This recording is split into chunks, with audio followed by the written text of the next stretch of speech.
examination, you refused to read the order from the king, right? Yes, it's not appropriate for a commander to read an order from his superior officer. That's right, because you are a loyal officer not to question the orders of the king, correct? That is correct. But now I'm confused because then near the end of your direct examination, you said that you did not carry out the order as directed to you because it wouldn't have been the honorable thing to do. Wasn't that your testimony 5 minutes ago? I did carry out the order and did not follow the tactics that were provided. Try my question. You testified 5 minutes ago that you did not carry out the directions of the king as he directed you. Isn't that Directions fact? where the Hittites should fall, that Uriah should fall on the battlefield, and he did. You did not send him to go away from him, correct? I think your question is confused. It may have been a I bad did not question. send I'll him to withdraw go the away question. from him. I'll withdraw the question. You testified, did you not, that you did not send him alone to the wall. You sent him with others. Correct. Because sending him alone and going away from him would not have been the honorable thing to do. That was your testimony, correct? Partially. The jury will recall precisely what your testimony was. And the order that you were told from your king, whom you acknowledge as your superior officer, whom you are obligated to follow, said to do the opposite, to go away from you, correct? The order was to put Uriah in the battle where he would be struck down and die. In carrying out my order, I put Uriah in the battle where he was struck down and died. We'll get into this later about the battle, but you actually sent him to the wall, correct? Near the wall. And the note you received said, quote, and go away from him, correct? Correct. Now, let's talk a little bit about your role in the army of the state of Israel and King David's role, okay? Okay. As you testified earlier, you're the commander of the entire army, right? Correct. The only one who could direct you and give you orders is King David, correct? Correct. Everyone else in the army, everyone else, was subject to your orders, correct? Correct. And the king's orders, of course, right? Yes? Yes. And no other soldier or commander could challenge or question your military orders or your decisions, correct? Correct. And you had a lot of success in battle, right? You defeated the Ammonites, the Syrians, the Edomites, correct? And the Jebusites. I'm sorry. After defeating Jebusites, they captured Jerusalem, which David took as his capital city. Right. And when you were doing all of those things as a loyal commander, you did so, and afterwards, no Israelite soldiers or even commanders could question how you did it, right? Correct. They couldn't question your motives, right? Objection, Your Honor. Calls for speculation of other people's intents. I'll refrain. His understanding, I think, is what you're getting at. Yes, How yes. about that? You train all your soldiers. They are not to question orders, correct? Correct. They're not to question why an order is given, correct? Correct. They're not to question whether it's right or wrong. Correct. They're to follow orders, whether or not you had a immoral, selfish, egotistical, unethical reason to give the order, correct? Correct. They had to follow it, correct? Correct. And you had to follow King David's orders, correct? Correct. And for the same reason, no one in the Israeli army had the right to challenge or to question King David's motivations, whether his morality, his ethics, his reasoning, correct? Correct. Because in King David's army, his decisions are not subject to question, correct? Correct. Because questioning those decisions, questioning those motivations, questioning the right or wrong of it would weaken army morale, right? Correct. It would weaken the force of the Israeli army. Yes? Yes. It would weaken the chain of command, military discipline, correct? Yes. It would weaken the army, and it could potentially harm Israeli society as a whole if the Israeli army was weakened, correct? Yes. And that's your authority as the second in command. That goes even doubly for the king, right? Correct. And not even you, as someone with your storied history of success in battles, had the right to question in any way the directions of your king, King David, right? Correct. If he said to kill, you kill, right? Which I did with Uriah the Hittite. And if he said to sacrifice someone like a soldier, you were to do it, right? Yes. You're not to question why, only to send him to die, right? Correct. When he ordered you to sacrifice a soldier, you did so because it was his instruction, right? Yes. Because his word was law, correct? Yes. Right or wrong, his word is law, and by definition, you understood as the commander of the army, it could not be wrong, correct? Correct. It could not be wrong because if he gave the order, it was the law and had to be followed, and there could be no questioning it by anyone. Your Correct? Honor, I know. Asked and answered this a million times. This is what he does. That's how he is. That's the truth. You can't handle the truth. Well, I've been asking about the truth, and we've gotten some of it, but we're going to talk about some more now. Let's talk about the Battle of Rava, okay? Okay. Now, this was a long and protracted war going on with the Ammonites, right? Correct. It was a momentum-changing battle, right? Correct. You needed the best soldiers, right? I did. Uriah was one of the best, wasn't he? He was one of the best. And in the field, there were high-ranking officers and soldiers on the ground, right? Correct. And you were directing them, right? Correct. David was in Jerusalem. Yes. But when you received a note, you had to follow it, even though he wasn't even there, right? Yes, I did. And as the officer in charge on site, you had the final say as to troop movements, right? Yes. The king didn't tell you what brick to stand on, what gate to charge. He didn't tell you any of that, right? No. As a veteran general, you knew that it was fundamental military error to bring troops directly under a wall, right? But I did that to carry out King David's order. Answer my question.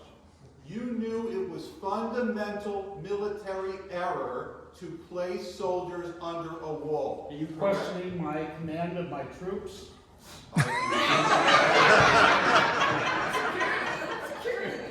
Dare you question my command of my troops? Your Honor, I let the record reflect that the witness is becoming obstreperous and threatening counsel. I would ask that the court officer remove his weapon. Step back. Okay? You have any others on your person? Let's take three with this question. As a veteran general, you knew it was a bonehead move to place troops directly under a wall, right? That's correct.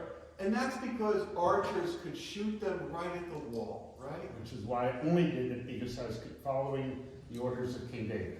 Really, I don't recall anything in that note that said, send Uriah together with other valuable soldiers together to a wall to get shot at by archers. No, he did not give me the detailed command battle orders for the carrying out the command. He just told me that Uriah the Hittite should die in the battle. That's what I carried out through the tactics that I developed. King David told you Uriah should die. Not these And other he did. soldiers, right? Not these other soldiers, right? He did not speak of whether the other soldiers would die. That was your decision, and you sent them to their death, right? I sent them to an honorable battle. By definition, then you sent Uriah to an honorable battle, did you not? Yes, So he you should sent die them, an honorable so just to be clear, death. you're denying sending those soldiers to the death, yet you're claiming you sent Uriah to his death, but isn't it a fact that you sent them to the precise, exact same place? I did. and they all had a chance to survive that battle. But as it happens, Uriah did not. And if he did, I would have sent him to another battle. Eventually, he would have died. Well, you can just keep talking, you can keep talking all night, you know that, right? Just a couple more questions. Couple of words. This isn't the first time you disobeyed King David's orders, right? Objection, I decline to answer that. objection. Are There's you? no- I apologize. This is getting good. Okay, so. He's testified that he has followed King David's order, and counsel is suggesting he disobeyed it, in fact testifying that he disobeyed it, whereas the witness himself has said that he has followed it, so he should not be allowed. But I understood him to be asking about another order, But on he another said- occasion. Well, Your Honor, he said it was another time that he disobeyed, so. Your Honor, there is disputed testimony, I will concede. It is our position that the general disobeyed the king's order with respect to Uriah. That has already been questioned about. I don't intend to question about that. In order for the jury to determine the veracity of his testimony, I think his prior conduct related to his disobeyal of King David's orders is highly relevant. Your Honor, I was questioning his use of the term another time as opposed to just asking about that other specific time. I'll rephrase. Please, because I think if it's going to credibility, it is always relevant. I would allow it. Yes, but I'd like him to rephrase. Yes, counsel, of course, I'll rephrase. On prior occasions, you repeatedly disobeyed King David. Isn't that true? I have never been disloyal to King David and done anything that would not be in his best interest. On prior occasions, you repeatedly disobeyed King David's orders. True or false? I decline to answer. Wait a minute, you can't do that. I would, Your Honor, I would accept the Fifth Amendment Let's do this, assertion. I like it, I should have done this. Your Honor, if he's Can I have my sword back? Your Honor, if the general is asserting essentially a self-incrimination privilege by virtue of his refusal to acknowledge his crime of disobeying the king's orders, I'll accept that. What are you doing? I'm taking the Fifth Amendment, which my understanding is, does not say because of some prior crime. It is silent on whether I have absolutely. do I have any defense here? The Fifth Amendment is silent on whether there have been any. There isn't even any Fifth Amendment yet. Well, we're doing, the trial is now. Incriminating. Your Honor, That's right, yes. Your Honor, I have no. Learned judge, please. Mr. Taggart, this is my witness.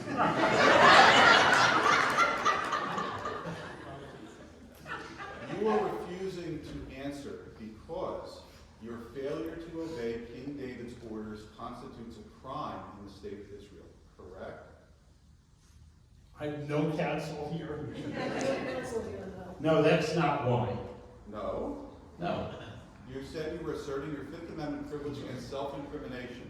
Therefore, you are Period. saying because I didn't give any explanation as to what that Okay. self-incrimination Then I'll might be, move on. and to force me to say what it might be would deny me my Fifth Amendment right. Because you reasonably believe that your answer to that question might subject you to penalties by acknowledging that you disobeyed the king's order, correct?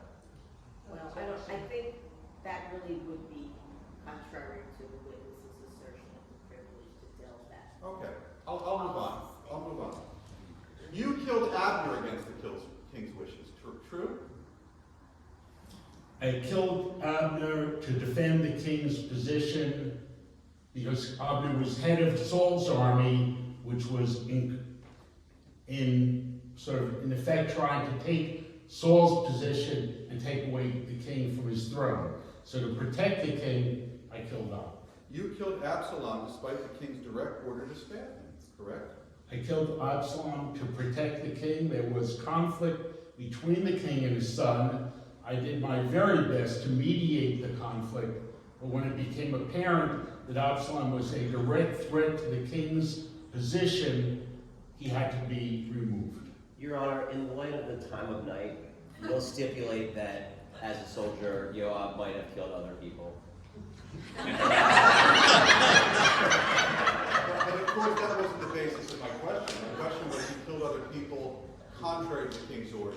And if you'll stipulate to that, we can all go home. You want to read them all We're out? not going home until we all eat. If you stipulate to that, we can all You're go not home. stipulating for that. Okay, then I'll ask one You more vote. question. You killed Amasa, King David's newly installed general, correct? I did. I have no further questions. And you read the rest. Yes, Yoav, I just have a couple questions. Do soldiers in this time, when they're going into battle, have like earpieces or a way that you can tell one person to do something and not tell somebody else? No. So when you're giving an order, everybody has to do something. You can't pull back 4 people and leave the 5th one there. No. Okay.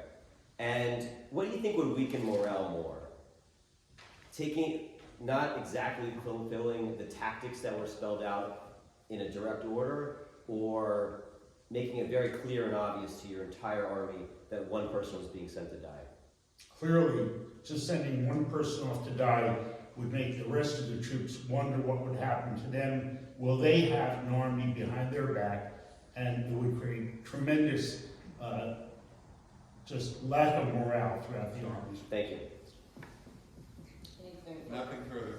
Nothing further. Your testimony is concluded. I thank you. Give me back my sword.